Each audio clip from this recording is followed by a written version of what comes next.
Como el año pasado, o mejor dicho, este año no pudieron entrar todos los que hubieran querido ir, estamos viendo otros edificios aledaños, otros edificios cercanos al edificio principal, donde está el auditorio, que es una belleza, una preciosidad de auditorio. Además, yo tenía muchas ganas de hacer algo allí en Madrid, en el Escorial sobre todo. Así es que el año que viene, en la próxima Semana Santa, espero que todos desde hoy comiencen a ahorrar para que nadie se quede fuera por problemas económicos. Tienen la ventaja de que no tienen que ir a Madrid y posteriormente trasladarse a otra provincia, sino que ahora nada más llegar a Madrid, habrá un autobús que los lleve al Escorial. No sé cuántos kilómetros puede haber de Madrid al Escorial, pero menos de una hora, menos de una hora.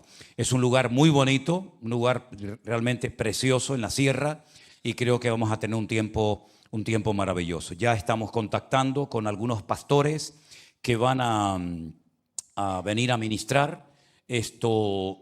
Ya tenemos también ¿cómo se llama? El eslogan, el lema del Congreso, pero no lo voy a decir.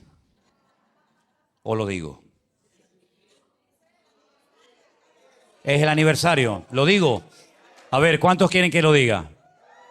Uy, esto se llama manipulación, ¿eh? Entendidos en los tiempos.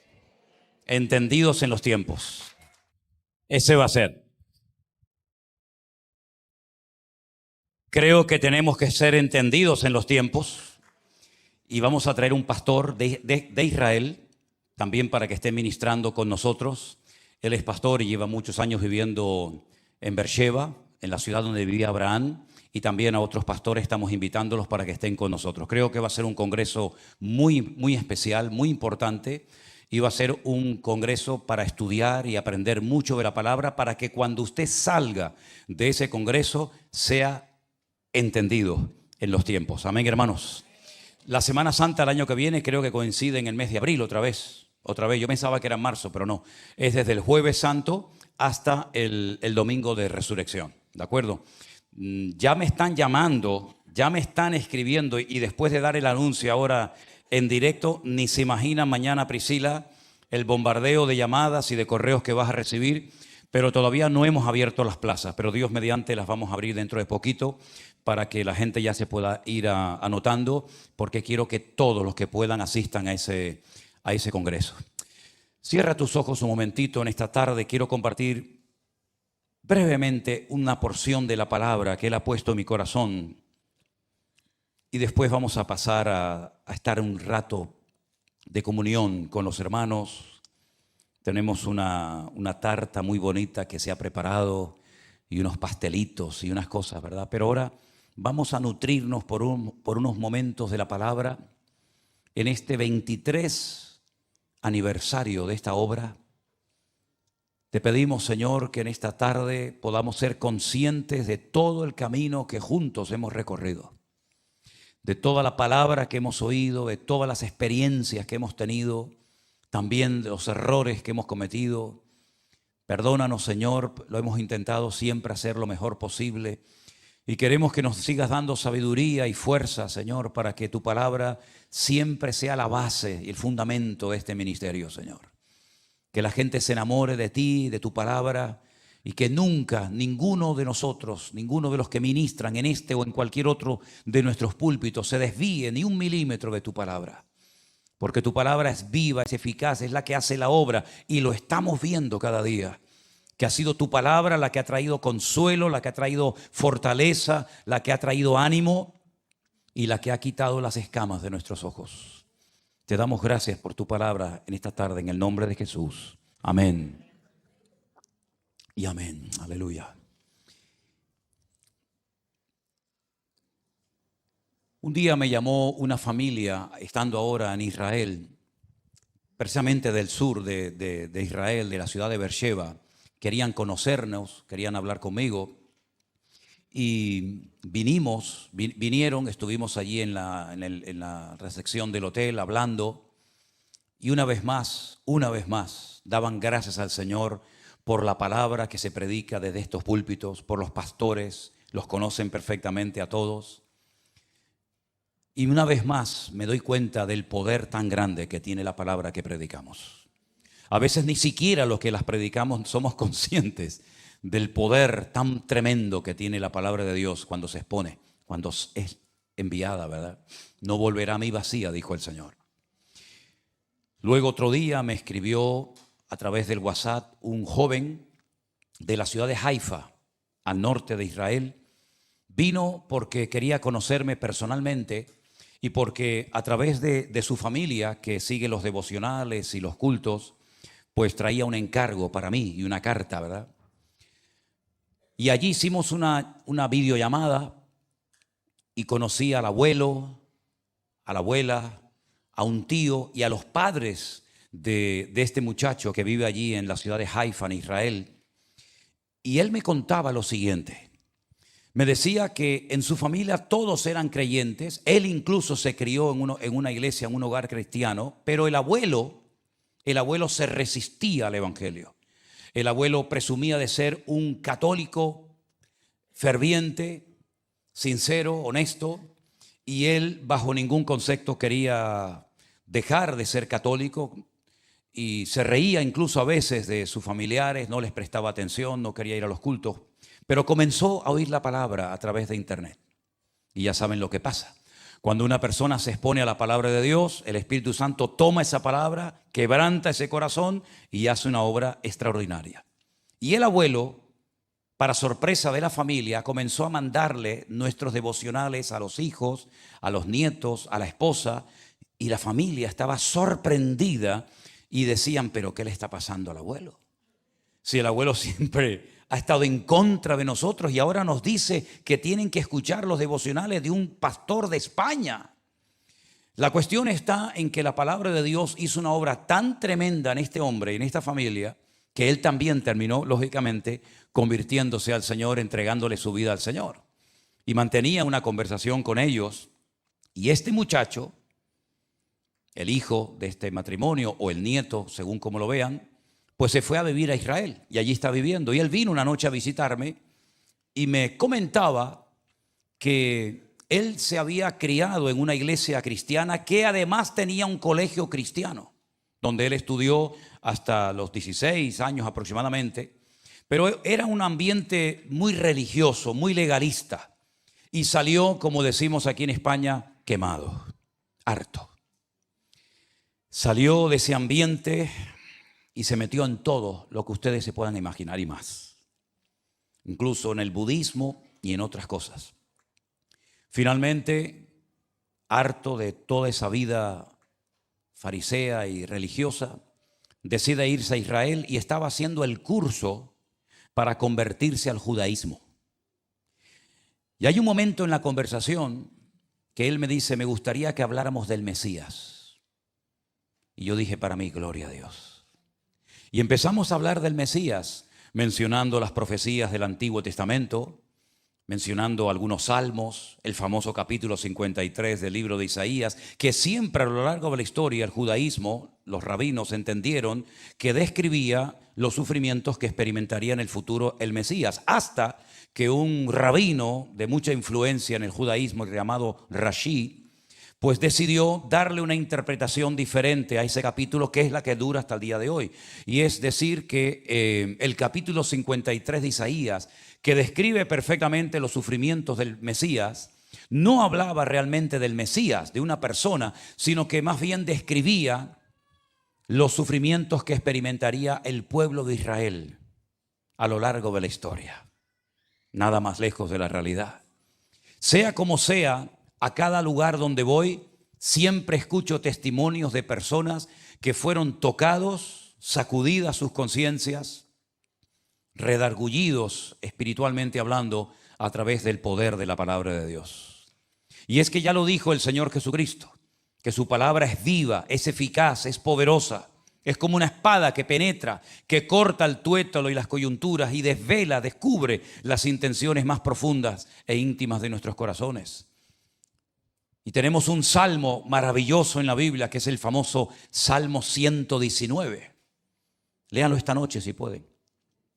Que habla acerca del poder de la palabra, cómo la palabra limpia, cómo la palabra transforma, cómo la palabra renueva, cómo la palabra redarguye, exhorta, etcétera, etcétera.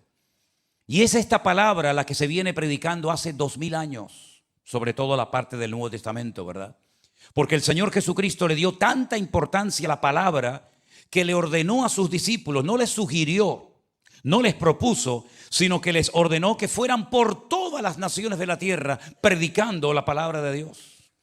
Él podía haber dicho, bueno, vayan por el mundo y oren por la gente, que también hay que hacerlo, ¿no? Él podía haber ido por el mundo y decir, bueno, enseñen a la gente a cantar. No, él dijo, y por todo el mundo y prediquen.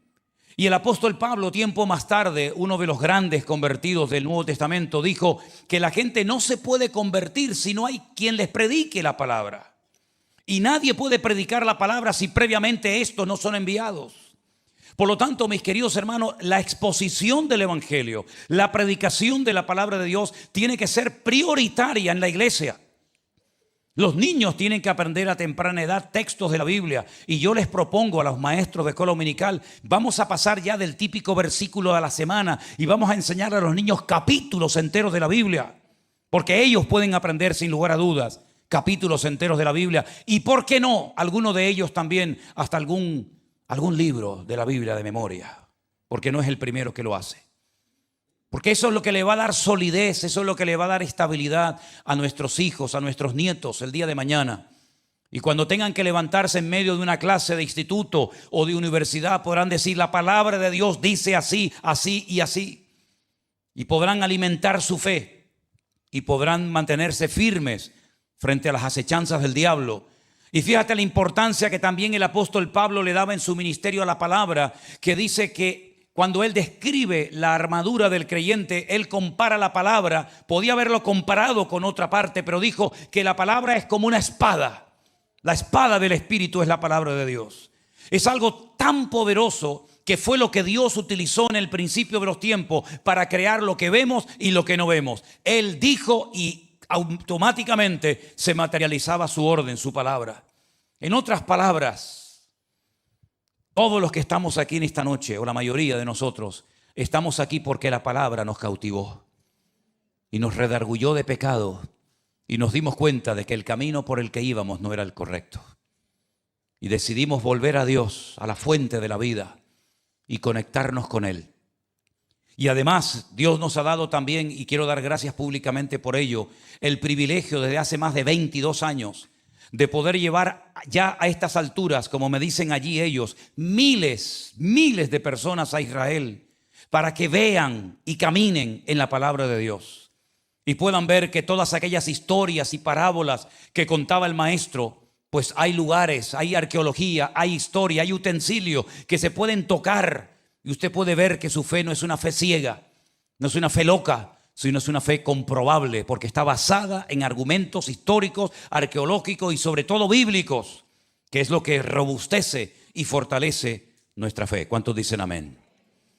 Fue por esa palabra que muchos dieron la vida, porque se negaban a predicar otras cosas y se negaban a no predicar la palabra. ¿Se acuerdan ustedes la primera orden de los religiosos de Jerusalén? Les prohibimos categóricamente que sigan hablando de ese hombre, que sigan predicando esa palabra. Y ellos dijeron, no podemos dejar de decir lo que hemos visto y oído con nuestros propios ojos. Se jugaban la vida por predicar el evangelio. No había forma de callarlos. Da igual si los metían en una cárcel con sus espaldas destrozadas por el cruel látigo romano. Seguían predicando, seguían proclamando la palabra. De noche, de día, en barcos, en cárceles, en iglesias, en sinagogas, en cualquier lugar donde se presentara la oportunidad, exponían y predicaban la palabra. Y el apóstol Pablo, gran exponente de la palabra de Dios, llegó a escribir cosas tan profundas de esa palabra que un día Pedro, un discípulo de Cristo, opinando acerca de él, dijo, nuestro hermano Pablo, al cual el Señor le ha dado una tremenda, una gran sabiduría, que escribe cosas difíciles de entender, los cuales los indoctos tuercen para su perdición. Claro que en la palabra hay cosas sencillas y fáciles de entender y de asimilar, pero por supuesto también hay muchas cosas profundas.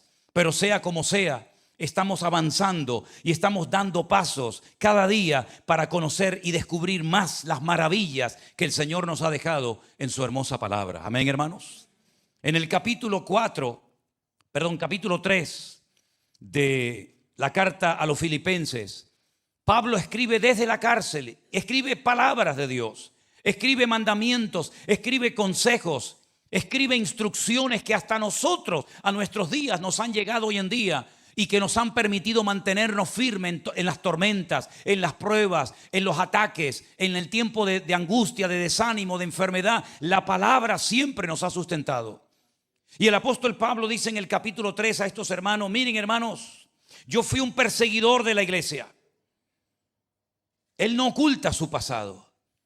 Él reconoce que fue un perseguidor de la iglesia, que hizo todo lo que estaba a su alcance para impedir que esta gente predicara la palabra y se extendiera este mensaje, no solamente en Jerusalén, sino en todas las naciones de la tierra.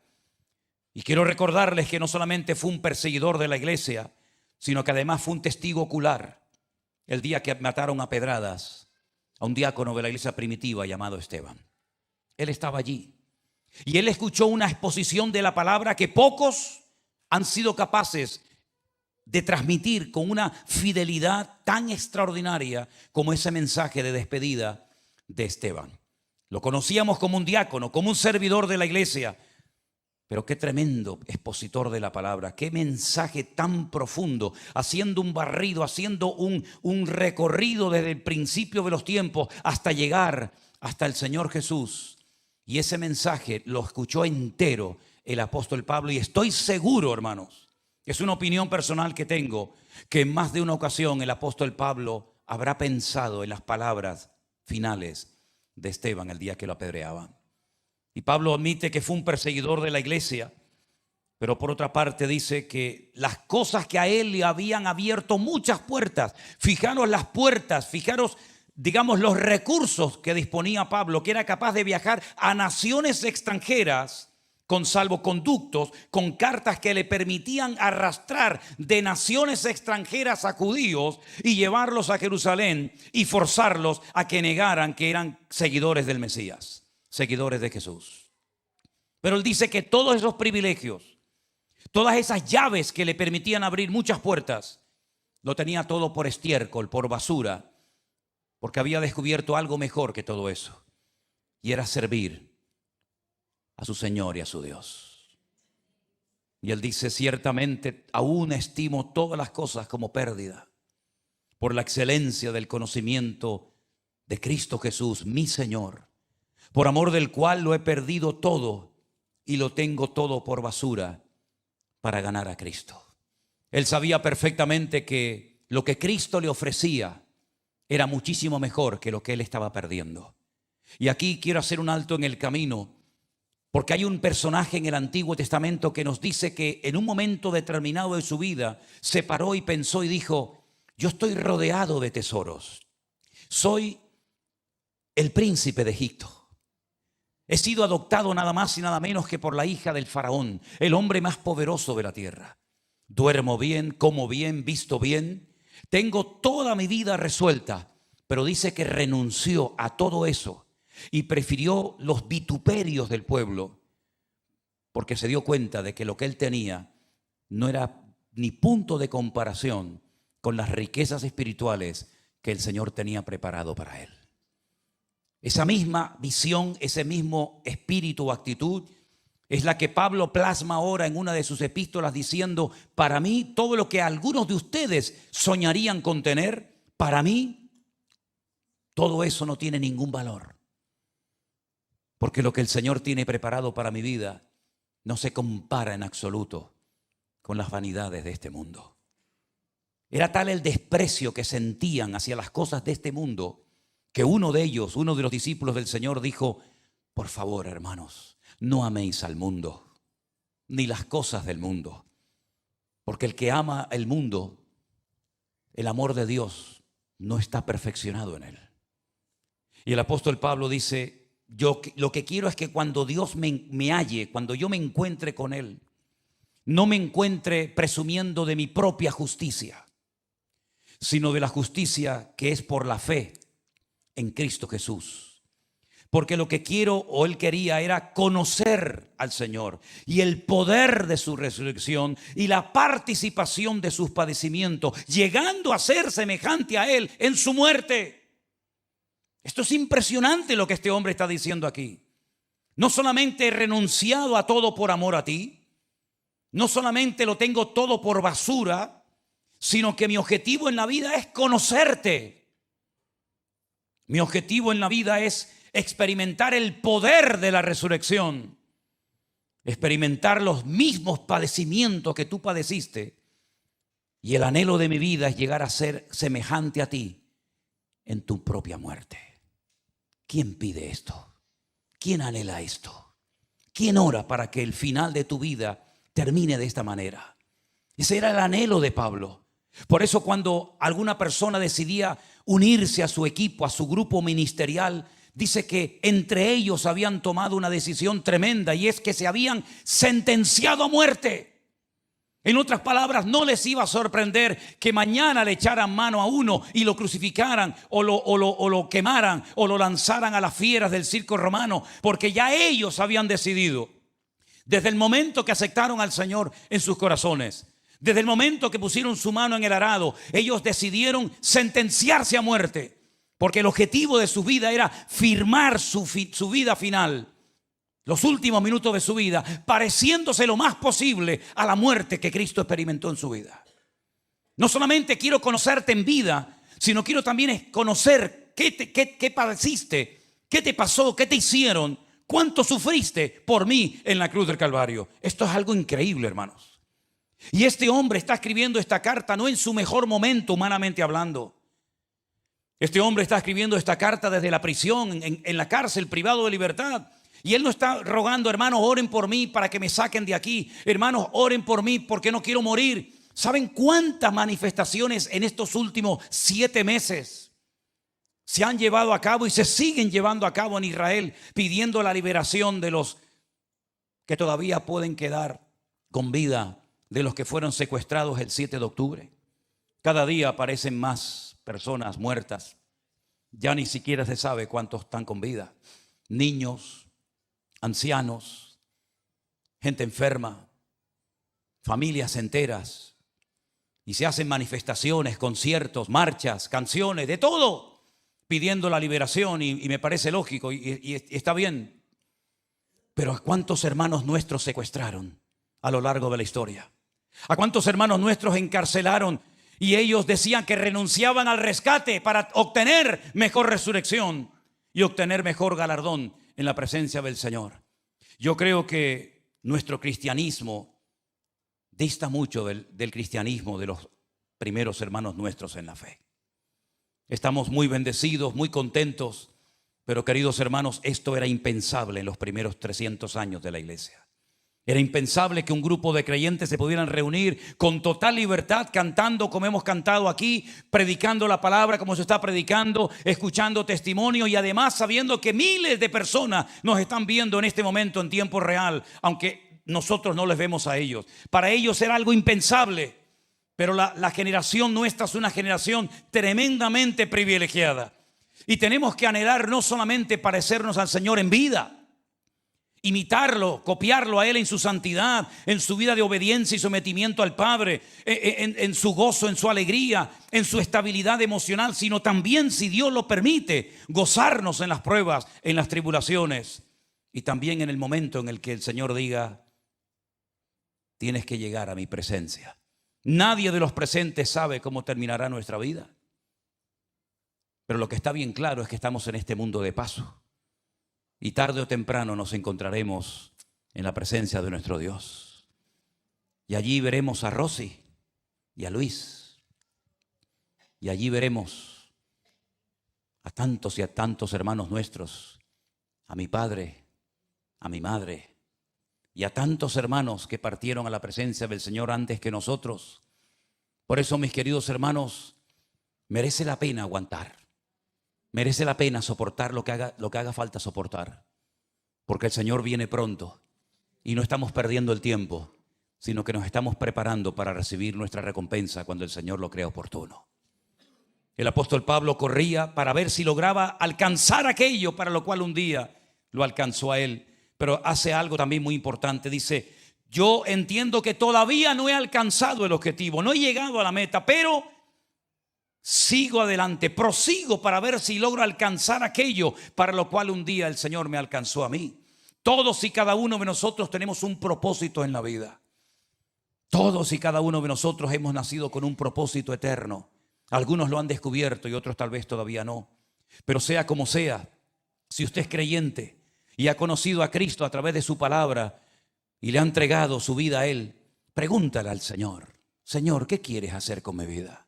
Esa fue la pregunta que Saulo de Tarso le hizo tirado al suelo, ciego, ¿verdad? Oyendo una voz que hablaba con él, identificándose como yo soy Jesús a quien tú persigues. Dura cosa te es dar coces contra el aguijón. Él se atreve a preguntarle al maestro, Señor, ¿qué quieres que haga? Y dice la Biblia, entra en la ciudad y se te dirá lo que tienes que hacer. Hay todavía instrucciones en el camino que no hemos recibido. Hay todavía iglesias aquí adentro que no han salido. Hay todavía obreros y pastores que no hemos parido. Hay todavía miles y millones de almas que no han conocido a Cristo, pero entre todos podemos alcanzar en estos tiempos, con los medios que tenemos, con los recursos que ya disponemos hoy en día, podemos todavía soñar con alcanzar a millones y a millones de almas para el Señor Jesús. ¿Cuántos dicen amén? Ese tiene que ser el anhelo, el sueño de nuestra vida. Da igual si empiezas en esta carrera o llevas ya muchos años. Da igual si ya has leído toda la Biblia un par de veces de tapa a tapa o todavía no has leído ni siquiera el Nuevo Testamento. Da igual, hay un propósito de Dios para tu vida y tenemos que seguir avanzando y tenemos que seguir esforzándonos cada día para predicar a tiempo y fuera de tiempo la palabra. Porque vendrá el tiempo y el tiempo ha llegado en el que se amontonarán maestros conforme a sus propias concupiscencias y apartarán de la verdad el oído de muchos. Por eso la palabra de Dios nos enseña que no solamente se predica desde un púlpito, sino también así personalmente. Y yo quiero animarles a que cada día cuando te levantes por la mañana le digas al Señor, Señor, pon hoy delante de mí a alguien que yo le hable de ti, de tu palabra, y que incluso pueda orar por él. Vinieron algunos judíos al hotel y les dije, ¿puedo orar por vosotros? Y aceptaron que orara por ellos. También vinieron a proponerme otras cosas, ¿verdad? Pero sea como sea, si mañana, pasado mañana y en los próximos días, semanas, meses y años, cada uno de nosotros comenzamos a hablar del Señor, podremos ser mucha luz y muchas personas podrán pasar de muerte a vida como tú y yo pasamos si verdaderamente nos esforzamos en predicar la palabra. Gracias a Dios por estos 23 años, gracias a Dios por la iglesia virtual, por los pastores, por las iglesias, por los colaboradores. Gloria a Dios por todo eso. Pero ¿saben lo que siento en mi corazón? Que esto no ha hecho más que empezar. Sinceramente. Todavía queda tanto por hacer. Repito, gloria a Dios por lo que hemos alcanzado. Gloria a Dios por las bendiciones, por las almas, que es lo más importante. Es el mejor patrimonio que puede tener un ministerio. Almas transformadas por el poder de Dios, ¿verdad? Pero sobre todas las cosas, mis queridos hermanos, lo que tenemos que orar es para que tú y cada uno de ustedes nos convirtamos en ganadores de almas para la honra y la gloria del Señor. Hace un par de días vine aquí una mañana al rastro y vi a una persona que hacía tiempo que no veía. La conozco a esa persona hace muchísimos años, tal vez te hablo de 25, 30 años atrás.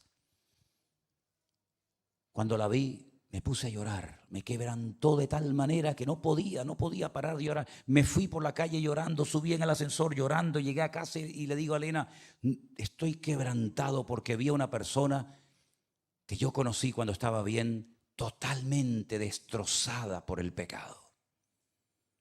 Totalmente destrozada por dentro y por fuera, por la maldita droga, por el diablo que viene a hurtar y a matar y a destruir.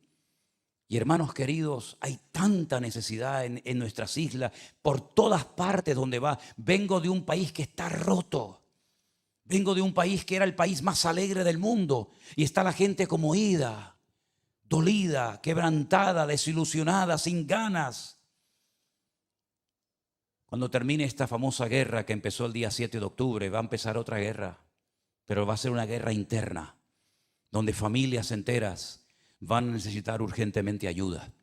Y saben, una noche invitamos al hotel a un grupo de hermanos, como siempre hago, para que vengan y conozcan a los hermanos que van a Israel y para que ellos también los conozcan a hermanos allí. Y vino un matrimonio muy amigo nuestro que me dice: perdonen que hayamos llegado un poquito tarde, pero tenemos que contarles un gran testimonio. Venían de visitar a una señora que el día 7 de octubre recibió la visita de unos personajes, como bien saben ustedes, que entraron en su casa, hicieron un desastre tremendo. Y esta señora, ella dice: no sé de dónde saqué esa fuerza. Le di de comer a la persona que venía a matarme y a torturarme. Le di de comer, le di de beber, incluso durmió un rato después de haber dejado un reguero de sangre y de vidas por el camino. Y venimos de visitar a esa señora y pudimos orar por ella. ¿Y saben lo que he notado en este viaje? Que aquellos que antes eran duros y rebeldes y rechazaban, ahora son capaces de decir: no importa que ores por mí, más bien todo lo contrario. Es verdad que por un lado el mundo se está endureciendo de una forma terrible, pero también como nunca antes la gente está necesitando de ese abrazo, de esa visita, de esa oración que tú perfectamente puedes hacer. Así es que a partir de hoy, pídele al Señor cada mañana: Señor, pon a ese vecino, pon a ese muchacho de la calle, pon a ese joven, pon a esa persona que necesita de ti, Señor. Tal vez no seas un predicador, tal vez no seas nunca pastor, pero simplemente poniéndole un brazo por encima y diciéndole: vamos a orar juntos. Como ayer estaba sentado en una plaza atendiendo a una hermana, esposa de un pastor amigo mío en Argentina, que vino a Tenerife, y de repente se acerca un muchacho a nuestra mesa a pedirnos algo, y yo me le quedo mirando y le digo, lo llamo por su nombre. Hay tanta necesidad. La verdad es que yo digo: Dios mío, me faltarán 10,000 vidas para poder hacer algo para ganar tantas almas para ti. ¿Quieres ser un ganador de almas? ¿Quieres verdaderamente dedicar de tu tiempo? ¿Por qué no apartas 15 minutos al día? Te propongo esto. Un día propuse: oremos 3 veces al día de rodillas, y miles lo hicieron. Y vimos milagros y vimos respuestas a oraciones tremendas. Yo les propongo esto a ustedes y a los que están en su casa viéndonos ahora mismo. Dediquen 15 minutos cada día a salir por las calles solo, sin teléfono, sin nada, con el corazón abierto y la mente abierta, diciendo: Señor, ponme a alguien delante que le pueda hablar de ti y orar por él o por ella. Y ve por la calle mirando, observando. Tal vez el que está sentado en ese banco, tal vez es el que se te acerca a pedirte un dinero, tal vez es el que te dice: ¿me puedes decir la hora? No sé quién puede ser, pero si cada uno de nosotros a partir de mañana dedicamos 15 minutos al día, fíjate que no es nada, 15 minutos al día a irte a una cafetería y estar allí en la barra esperando que alguien se te acerque, te pregunte algo, y ese va a ser la persona. O que te diga el Señor: mira, aquel que está allí sentado leyendo el periódico, vete, acércate un momentito. Hermanos, nos vamos a llevar tantas sorpresas. ¿Cuántos están dispuestos a poner en práctica esto que les estoy diciendo? Si somos capaces de hacerlo, miles de almas que hoy en día están destinadas al infierno se pueden salvar y pasar de muerte a vida y pasar la eternidad junto con nosotros en la presencia del Señor. Amén, hermanos. Cierra tus ojos en esta tarde ahí donde estás. Gloria a Dios. Gracias por estos 23 años, Señor. Pero danos fuerza y sabiduría y palabra para ganar almas como nunca lo hemos hecho en nuestra vida. Tu mayor preocupación no tiene que ser preparar el sermón del domingo. Tu mayor ocupación tiene que ser ganar almas para Cristo y hacer discípulos de las almas que has ganado. Esa debe ser tu mayor prioridad.